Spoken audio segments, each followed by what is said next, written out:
উদ্বোধনের জন্য বিমানকে রাখার জন্য যিনি প্রথম সারিতে যারা আন্দোলন সংগ্রাম করেছেন চৌধুরী জামাল ভাই এবং জুনেদ ভাই সহ আরও যারা আছেন সবার অত্যন্ত পরিচিত কমিউনিটি। আমি এই মুহূর্তে সংক্ষিপ্ত আকারে জনাব জামাল ভাইকে কিছু বলার জন্য অনুরোধ করছি। আসসালামু আলাইকুম। আপনারা সবাই অবগত আছেন ম্যানচেস্টার থেকে সিলেট যে ফ্লাইটটা বিমানের, এই ফ্লাইটটা আজকে শেষ ফ্লাইট। আজকে পরে 2 মাস বন্ধ থাকবে এবং আগামী 13ই জুলাই আবার পুনরায় ফ্লাইট চালু হবে সিলেট থেকে Manchester to Sylhet direct flight.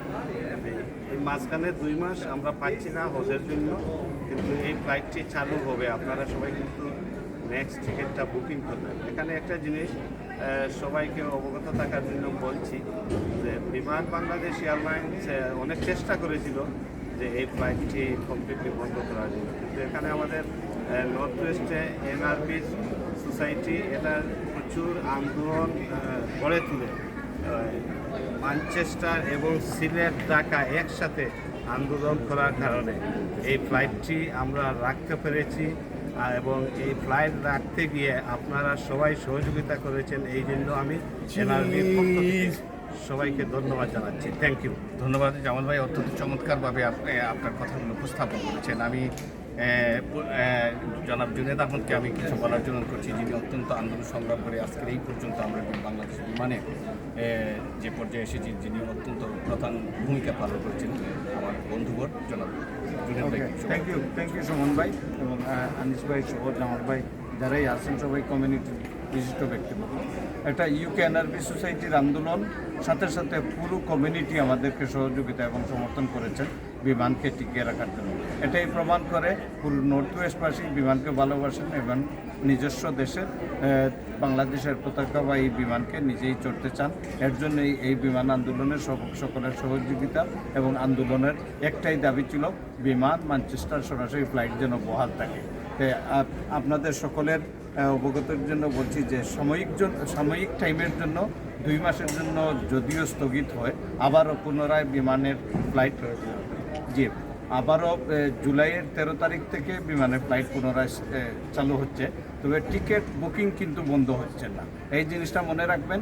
আগে থেকেই আপনারা এখন থেকেই কালকে থেকেও আপনারা বুকিং টিকিট রাখতে পারেন।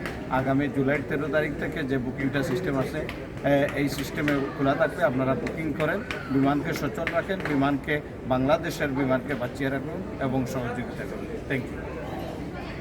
খুশি ভাই। আসসালামু আলাইকুম। আজকে আসলে বিশেষ একটি দিন, কারণ 2 মাসের জন্য আজকে থেকে স্থগিত হতে যাচ্ছে ম্যানচেস্টার টু সিলেট ফ্লাইট। আর আমাদের জন্য আরেকটি সুসংবাদ হচ্ছে আজকে চালু হয়েছে সিলেট থেকে সরাসরি কার্গো। তো এটা আমাদের জন্য অনেক অত্যন্ত খুশির খবর। আর আমরা যেমনটি আগে বলছিলেন আমাদের পরবর্তী বক্তারা, যে আমাদের ফ্লাইটটি যদিও 2 মাসের জন্য স্থগিত হচ্ছে, কিন্তু এনআরবি সোসাইটির এই আন্দোলন সংগ্রামের কারণে আমরা ফ্লাইটটিকে চিরতরে হারাইনি। আলহামদুলিল্লাহ আমরা ফ্লাইটটিকে বহাল রাখতে পেরেছি। তো আমরা আশা করব যে যেহেতু বিমানের ম্যানেজার সাহেব উনি আছেন, যিনি আমাদেরকে জানিয়েছেন যে এটার যে বুকিং আছে সেটি এখনও বলবৎ আছে। এই 2 মাস বন্ধ থাকলেও বুকিংটা বলবৎ আছে।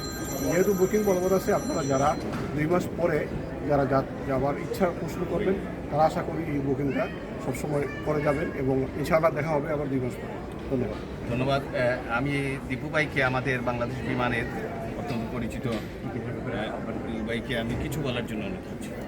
আসসালামু আলাইকুম। আপনাদের সকলের সহযোগিতায় বিমান ম্যানেজমেন্ট কাইন্ডলি অ্যাপ্রুভ করেছে আমাদের ম্যানচেস্টার ফ্লাইটটা বলবৎ রাখার জন্য, বাট সাময়িকভাবে ডিউ টু হজ অপারেশনে আমাদের শর্টেজ অফ এয়ারক্রাফটের জন্য 2 মাস 10 দিন বন্ধ থাকবে 10th জুলাই পর্যন্ত। 13th জুলাইতে আবার ফ্লাইটটি চালু হবে, আপনাদের সেবায় নিয়োজিত থাকবে।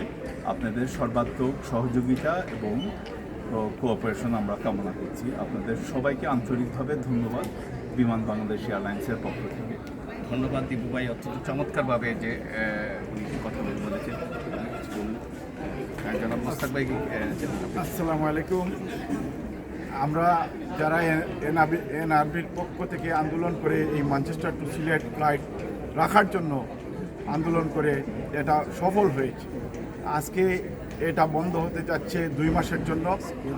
জুলাই 13 তারিখ থেকে আবার শুরু হবে ফ্লাইট। আর আমরা আন্দোলনে যারা শরিক ছিলাম সবাইকে আজকে এখান থেকে আপনাদেরকে অসংখ্য ধন্যবাদ জানাই, এবং পরবর্তীতেও আমাদের এভাবে কোনো ইস্যু আসলে সবাই ঐক্যবদ্ধ থাকবেন এই আহ্বান জানাই, এবং সবাইকে ধন্যবাদ জানিয়ে আমার কথা এখানেই শেষ করছি। আসসালামু আলাইকুম ওয়া রাহমাতুল্লাহ। ধন্যবাদ অত চমৎকার ভাবে কথাগুলো বলার জন্য আপনাকে অসংখ্য ধন্যবাদ। আমি জনাব মোস্তাক ভাই কিছু বলার জন্য সংক্ষিপ্ত আকারে।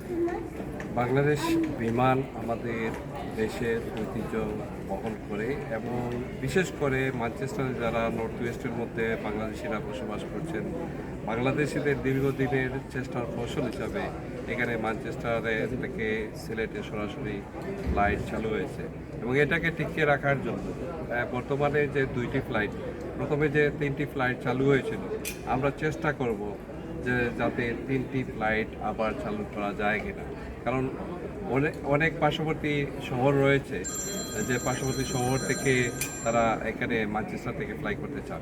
আর আরেকটা বিষয় আমি উল্লেখ করতে চাই যে বাংলাদেশ বিমানের যে বর্তমান শিডিউল 13 জুলাই পর্যন্ত যেটা সাসপেন্ড করা হয়েছে, এখানে যে কার্গো সার্ভিসের জন্য আমার এখানে যে সুমন এনামুল করিম সুমন রয়েছেন, উনি কিন্তু বিভিন্ন এয়ারলাইন্সের মাধ্যমেও কার্গো প্রেরণ করে থাকেন। তো ওনাকে সহযোগিতা করবেন, সহযোগিতা করার জন্য আমি সবাইকে বিনীতভাবে অনুরোধ করব। পাশাপাশি আমি অনুরোধ করব যারা আজকে এই অনুষ্ঠান লাইভ অনুষ্ঠানটা দেখবেন বা পরে দেখবেন, সবাই বিমানকে সহযোগিতা করবেন। ধন্যবাদ আপনাদের সবাইকে। ধন্যবাদ মোস্তাক ভাই আপনার চমৎকারভাবে কথা বলার জন্য। এবারে আমি বাংলাদেশ বিমান এয়ারলাইন্সের ম্যানেজার, স্টেশন ম্যানেজার জনাব আনিস সাহেবকে কিছু বলার জন্য অনুরোধ করছি। জনাব আনিস সাহেব।